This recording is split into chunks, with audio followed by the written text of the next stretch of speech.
ত্রয়োদশ জাতীয় সংসদ নির্বাচনকে সামনে রেখে সুনামগঞ্জ ৫ ছাতক দোয়ারাবাজার আসনে বিএনপি মনোনীত প্রার্থী ও কেন্দ্রীয় বিএনপির সহ-সাংগঠনিক সম্পাদক কুলিমুদ্দিন আহমদ মিলনের নেতৃত্বে ধানের শীষের পক্ষে শেষ মিছিল ও জনসভা অনুষ্ঠিত হয়েছে।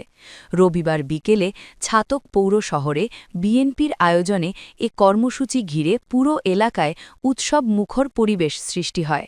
স্টাফ রিপোর্টার সাজ্জাদ মাহমুদ মনির জানান, কর্মসূচির শুরুতে ধানের শীষের পক্ষে একটি বিশাল ও শান্তিপূর্ণ মিছিল শহরের প্রধান সড়ক প্রদক্ষিণ করে।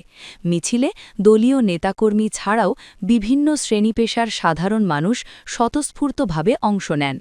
পরিবর্তন চাই, গণতন্ত্র চাই, ভোট দিব কিসে, ধানের শীষে, মিলন মিজান ভাই, ধানের শীষে ভোট চাই, এমন স্লোগানে পুরো ছাতক শহর মুখরিত হয়ে ওঠে। মিছিল শেষে অনুষ্ঠিত জনসভায় প্রধান অতিথি কলিমুদ্দিন আহমদ মিলন বলেন, আপনার একটি মূল্যবান ভোটই বদলে দিতে পারে আগামী ১২ ফেব্রুয়ারির নির্বাচনে ভবিষ্যতের নতুন বাংলাদেশ। তিনি ধানের শীষ বিজয়ী হলে দক্ষিণ ছাতককে নিয়ে একটি আলাদা উপজেলা গঠন, ছাতকের রাস্তাঘাট, শিক্ষা ও সার্বিক অবকাঠামোগত উন্নয়নের বাস্তবভিত্তিক পরিকল্পনা গ্রহণ এবং নিরাপদ পানির স্থায়ী সমাধান নিশ্চিত করার প্রতিশ্রুতি দেন।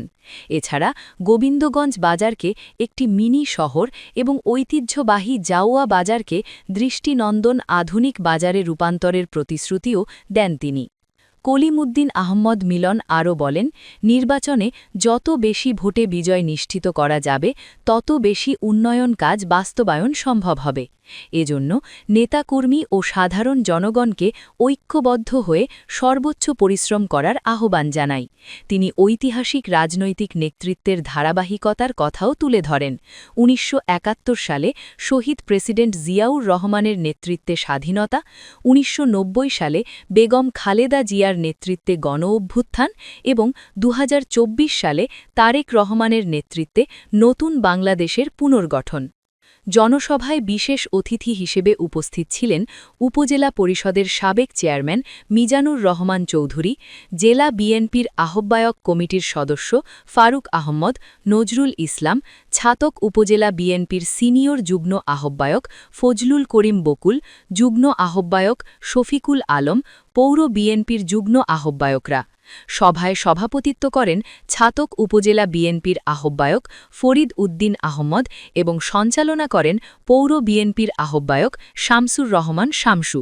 স্বাগত বক্তব্য প্রদান করেন জমিয়তে উলামায়ে ইসলাম বাংলাদেশ ছাতক উপজেলা শাখার সাংগঠনিক সম্পাদক মাওলানা আলী আহমদ। বক্তারা বলেন, দীর্ঘদিন ধরে সরকারি অবহেলার কারণে ছাতক দোয়ারাবাজার অঞ্চলের সড়ক যোগাযোগ, শিক্ষা, স্বাস্থ্য ও কর্মসংস্থানের অবস্থা নাজুক হয়ে পড়েছে। সঠিক নেতৃত্ব প্রতিষ্ঠিত হলে এই অঞ্চলের সম্ভাবনাগুলো বাস্তবায়ন সম্ভব। সমাবেশে যুব জমিয়ত বাংলাদেশ ছাতক উপজেলা উত্তর শাখার সম্পাদক মাওলানা হুসেন আহমদ পবিত্র কুরআন তেলাওয়াত করেন।